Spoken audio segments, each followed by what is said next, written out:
Eh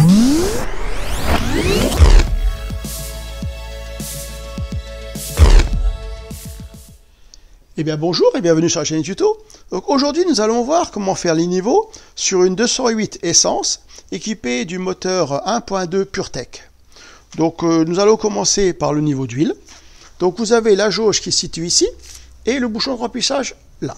Donc la première chose, à l'aide d'un petit chiffon, vous sortez tout simplement la jauge. Voilà, et vous l'essuyez. Donc là, je vous rappelle, donc tout ce qui est niveau, surtout huile et autres, donc c'est à faire le véhicule à plat et moteur froid. Il faut au moins que le véhicule n'ait pas tourné pendant une demi-heure pour laisser bien le temps à l'huile de redescendre. Donc là, vous remettez votre jauge et vous la retirez. Et là maintenant, vous contrôlez votre niveau. Donc vous voyez, on se situe en gros sur cette partie-là. On regarde, on la retourne. Ici, vous avez donc la petite encoche du maxi. Et vous retrouvez ici, on la voit en dessous, je pense que ça devrait se voir sur la vidéo, la petite encoche du mini. Donc on doit se retrouver au milieu. Donc nous, si on regarde, on est là. Donc on est largement bon, on est plutôt milieu haut. Donc là, on est très bon. Donc bien sûr, s'il en manque un petit peu, vous en rajoutez, surtout sans dépasser le maxi. Donc pour rajouter l'huile, c'est tout simple, ça se situe ici. Vous le dévissez, voilà. Un petit entonnoir ou autre, ou enfin vous versez votre huile. Toujours par petite dose, parce qu'en fait ça va assez vite les différences.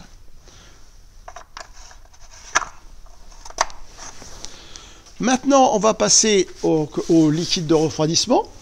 Donc là vous avez le vase d'expansion qui se situe ici. Donc pareil, vous avez le maxi, vous voyez au niveau de la flèche, et vous avez en dessous ici le petit trait qui est le mini. Donc pareil, votre liquide doit se situer entre les deux, si possible, proche du maxi.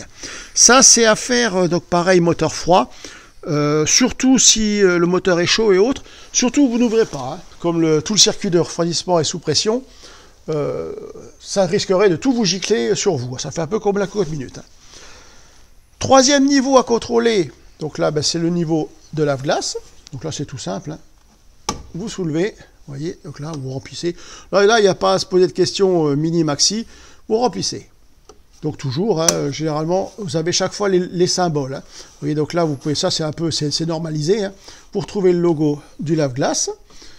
Vous retrouvez ici le liquide de refroidissement.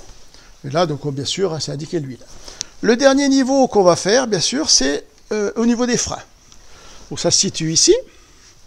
Donc là, pareil, sur le côté, vous avez un maxi qui se situe ici et un mini. Alors, je ne sais pas si on arrive à le voir, vous voyez, on voit un peu mini, donc en fait c'est au niveau là. Donc là, vous voyez, on est bon, on est ici, on est proche du maxi. Donc ça va baisser un petit peu tout au long de la vie de la voiture, parce qu'en fait avec l'usure des plaquettes, la sortie du piston pour freiner compense un peu. Donc s'il baisse légèrement, il n'y a pas de souci, c'est pas la peine d'en rajouter. Si vraiment vous voyez une grosse baisse, donc déjà de toute façon il y a un problème, il faudra sûrement automatiquement contrôler les freins. Donc là c'est pareil, vous dévissez, vous voyez, pour remplir. Aucun problème particulier. Donc là on a fait le tour de tous les niveaux qu'il y a à faire. Je peux vous faire une petite présentation en même temps du moteur. Donc ici, donc c'est à 3 cylindres bien sûr. Donc là vous avez les 3 bobines. En dessous, bien sûr, vous avez les bougies.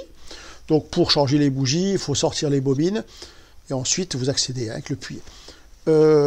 Ici vous avez la boîte à air. Donc là c'est pareil. Vous avez quelques vis à enlever, ça pour. Donc ça fera peut-être partie de tutos à venir ultérieurement. Voilà. Donc si ces petits tutos vous intéressent, n'hésitez pas à vous abonner à la chaîne. Au revoir.